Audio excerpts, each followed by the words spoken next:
Continuiamo questa parte di intervento con Igor Macolongo, quindi il partner di questo progetto della Regione Veneto, Business Consulting dell'InfoCert. Prego.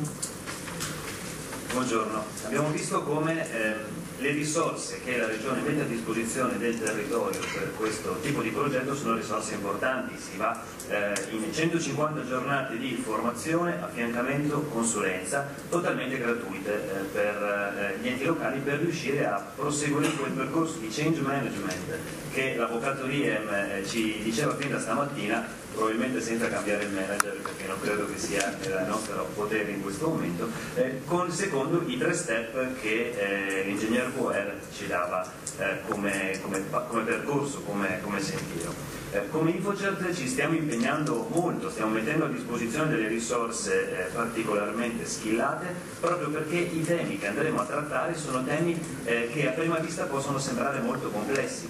Entrare nel merito di aspetti tecnologici, di aspetti di business, di processi amministrativi e di temi di compliance, tutto insieme sicuramente non è facile, e quindi è necessario avere una serie di competenze diverse che vengono integrate insieme.